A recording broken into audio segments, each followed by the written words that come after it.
गुरु प्यारी साध संगत जी, बड़े प्यार से कहिए जी। धन्य निरंकार जी।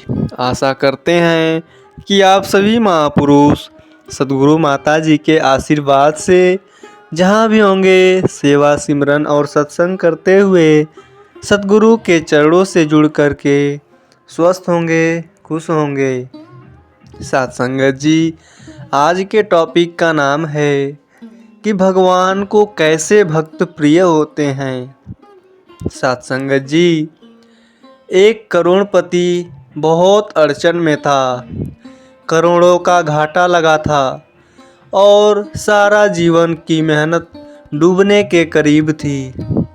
नौका डगमगा रही थी, कभी मंदिर नहीं गया था, कभी प्रार्थना भी नहीं की थी, उसको कभी फुर्सत ही नहीं मिली थी कि वह कभी प्रार्थना करे।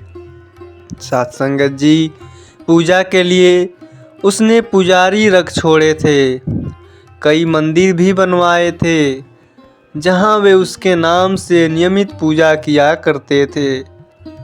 लेकिन आज इस दुख की घड़ी में कांपते हाथों वह भी मंदिर चला गया। सुबह जल्दी गया ताकि परमात्मा से पहली मुलाकात उसी का हो, पहली प्रार्थना वही कर सके। कोई दूसरा पहले ही मांग कर परमात्मा का मन खराब न कर चुका हो। बहनी की आदत जो होती है, कम वक्त यहाँ भी नहीं छूटी।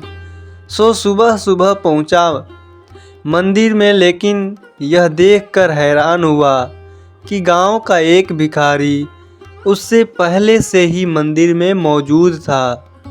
अंधेरा था, वह भी पीछे खड़ा हो गया कि भिखारी क्या मांग रहा है।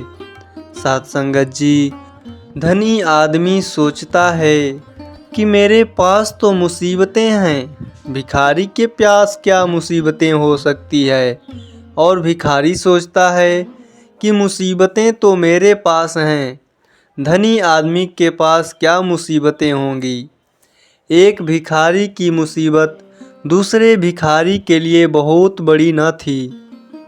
उसने सुना कि भिखारी कह रहा है कि हे परमात्मा, अगर 5 रुपए आज न मिले तो मेरा जीवन नष्ट हो जाएगा, आत्महत्या कर लूँगा, पत्नी बीमार है और दवा के लिए 5 रुपए होना बिल्कुल आवश्यक है, मेरा जीवन आज संकट में है। अमीर आदमी ने यह सुना और वह भिखारी बंद ही नहीं हो रहा है, कहे जा रहा है और प्रार्थना उसकी जारी है। तो उसने झल्ला कर अपने खीसे से 5 रुपए निकालकर उस भिखारी को दे दिए और कहा, जा ये ले जा 5 रुपए, तू ले जा और जल्दी यहाँ से चला जा।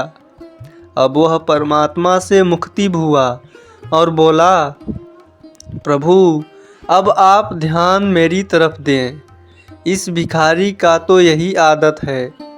दरअसल मुझे 5 करोड़ रुपए की ज़रूरत है।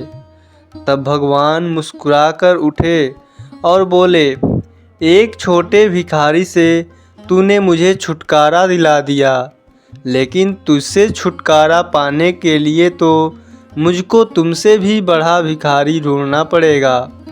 तुम सब लोग यहाँ कुछ न कुछ मांगने ही आते हो, कभी मेरी ज़रूरत का भी ख्याल आया है। धनी आश्चर्यचकित हुआ, बोला, प्रभु आपको क्या चाहिए। भगवान जी बोले, प्रेम, मैं भाव का भूखा हूँ, मुझे निस्वार्थ प्रेम और समर्पित भक्त प्रिय है। कभी इस भाव से मुझ तक तो आओ, फिर तुम्हें कुछ मांगने की आवश्यकता ही नहीं पड़ेगी। साध संगत जी, एक राज्य में एक बार एक सन्यासी आया और सीधा राजा के महल में चला गया।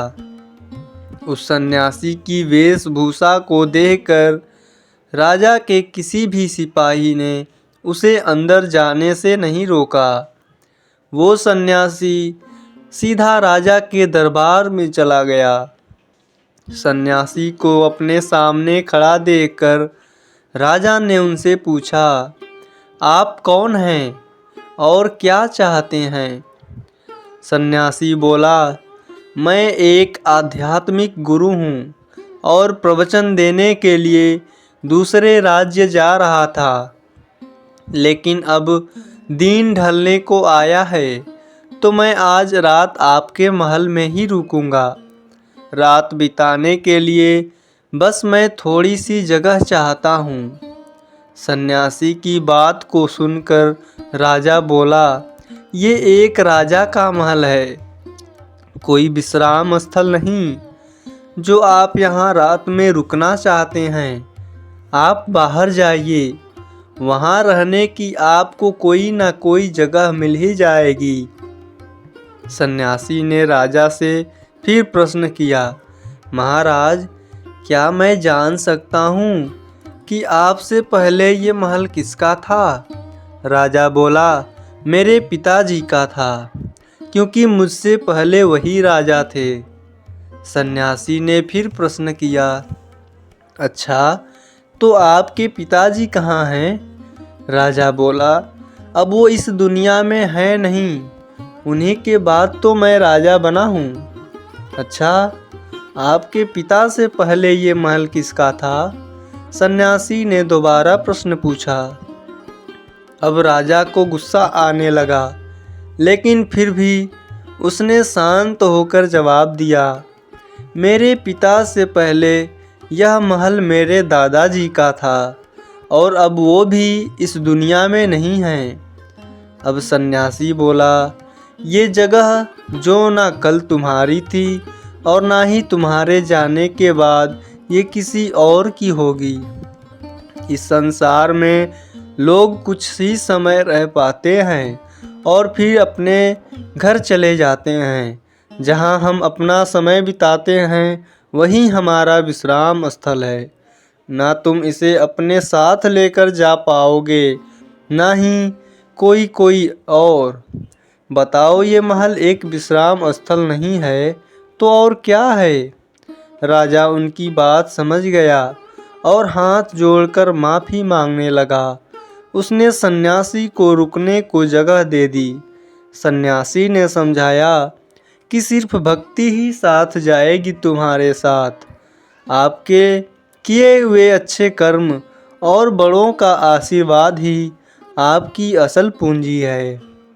साथ संगत जी, उम्मीद करते हैं कि आज की यह साखी आप सभी संतों को ज़रूर पसंद आई होगी। साथ संगत जी, बड़े प्यार से कहिए जी, धन्य निरंकार जी।